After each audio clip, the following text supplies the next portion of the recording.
Hello friends, बहुत बहुत स्वागत है आपका अपने चैनल एडमिशन काउंसलिंग में। बात करेंगे कि एनआईटीज़ में फ़ीस कितना लगता है। 2026 का काउंसलिंग होगा तो सभी बच्चे जानना चाहते हैं कि फ़ीस कितना लगेगा। एडमिशन होना अलग बात होती है, उसके बाद फ़ीस भी एक मुद्दा रहता है काफ़ी बच्चों के लिए। सभी एनआईटीज़ में सभी कैटेगरी के लिए लगभग कितना फ़ीस लगता है। चैनल एडमिशन काउंसलिंग पे ऐसे ही इंपॉर्टेंट और इन्फॉर्मेटिव वीडियो आपको मिलते रहेंगे। आप सब्सक्राइब कर सकते हैं बेहतर काउंसलिंग इन्फॉर्मेशन के लिए। बीटेक में आपके टोटल 8 सेमेस्टर हैं और पर सेमेस्टर का अगर आप एनआईटीज़ में बात करेंगे तो 62,500 फीस रहता है पर सेमेस्टर का। उसके बाद जब आप एडमिशन लेने जाते हैं तो टाइम ऑफ एडमिशन सिक्योरिटी के साथ भी आपको लगभग अलग अलग एनआईटी में 15 से 20 हज़ार रुपये तक देने पड़ते हैं। उसके बाद कुछ मिसलेनियस चार्जेस हैं जो कि आप मिनिमम 15 और मैक्सिमम 20 हज़ार तक आपको देना पड़ता है। हॉस्टल एक्चुअल में बहुत सस्ता है, पर जब आप मैस को कंबाइंड जोड़ेंगे तो कुछ एनआईटी में आपको 50 हज़ार रुपये देने हैं। हॉस्टल मैस लगा के बता रहा हूँ मैं। और अधिकतम चाहे एनआईटी कितना ही महंगा क्यों ना हो, एक साल में 65,000 तक आपको रहने खाने के रूप में देने। कोई बाध्यता नहीं है मेडिकल कॉलेज जैसी, आप चाहे तो हॉस्टल में रहिए और चाहे मत रहिए। मेन चीज़ है फीस कितनी देनी है, तो इनकम के अकॉर्डिंग आपकी फीस लगती है, तो सभी लोग समझ लीजिएगा। सबसे पहले जिनका इनकम बिलो 1 लाख है, अब किसी का इनकम बिलो 1 लाख है, कोई भी कैटेगरी हो, फी आपका लगेगा नहीं, ट्यूशन फी नहीं लगेगा। यहाँ पे ध्यान देने वाली बात है, ट्यूशन फी आपका हो गया 0, बट अदर खर्चे लगेंगे। अब अदर खर्चे क्या है, जब आप एडमिशन लेने जाएंगे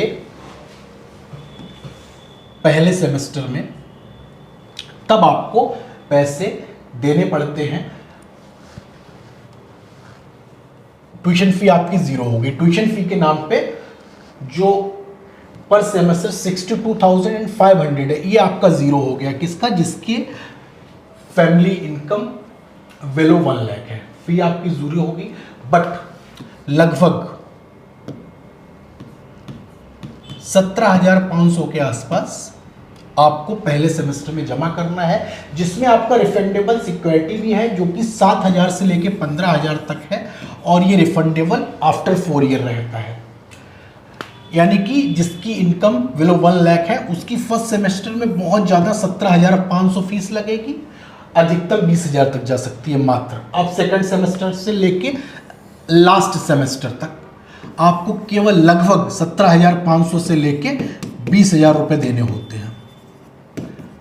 मिसलेनियस चार्जेस हैं, इसमें छोटे मोटे चार्ज रहते हैं, इंश्योरेंस से लेकर और सारे आई कार्ड, छोटे मोटे खर्चे। तो ये आपका अधिकतम खर्चा, यानी जिसकी इनकम बिलो 1 लाख है पहली साल उसको लगभग 35,000 देने हैं, प्लस रहना खाना देना है, उसकी स्कॉलरशिप भी आपको मिलेगी।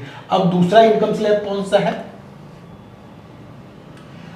आपका इनकम अगर 1 to 5 लाख है तब आपको कितनी फीस देनी है वो आप ध्यान से समझ लीजिएगा।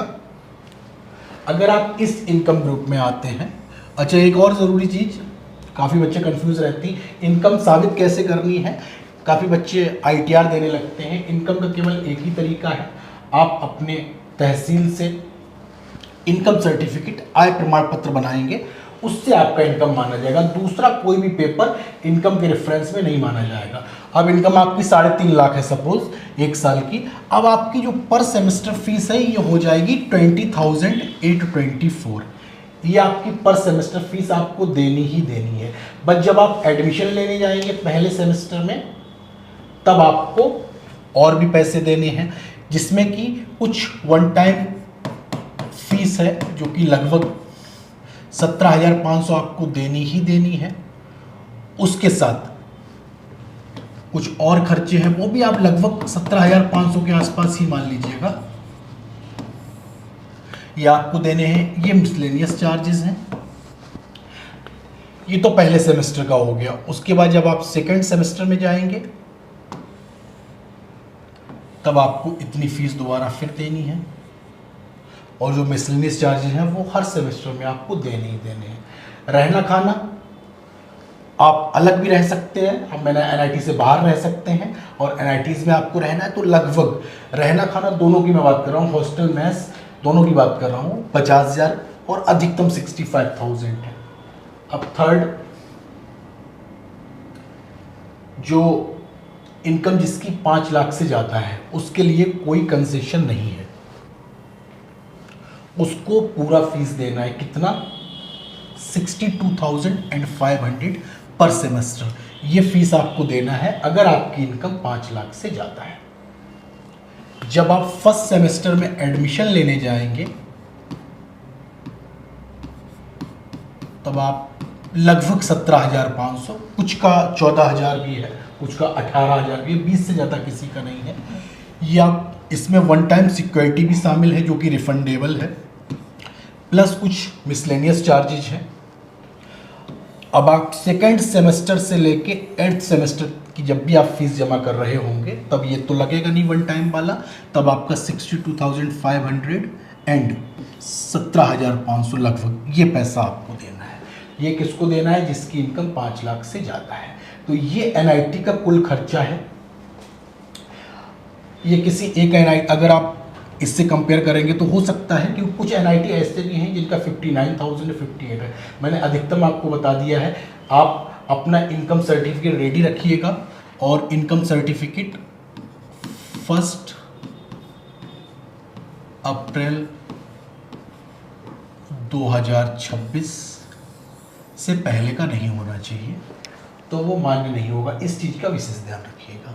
इनकम सर्टिफिकेट 1 अप्रैल या उसके बाद 2026 का होना चाहिए। तो ये आपका फीस के रिलेटेड वीडियो था। ऐसे आपको ट्रिपल IITs में कितनी फीस देनी है, स्टेट इंजीनियरिंग कॉलेज प्राइवेट में कितनी फीस देनी है, सभी के वीडियो एडमिशन काउंसलिंग चैनल पर मिलते रहेंगे। आप चैनल को सब्सक्राइब कर लीजिएगा। काउंसलिंग में कोई भी प्रॉब्लम है तो दिए गए नंबर पर कॉल कर सकते हैं।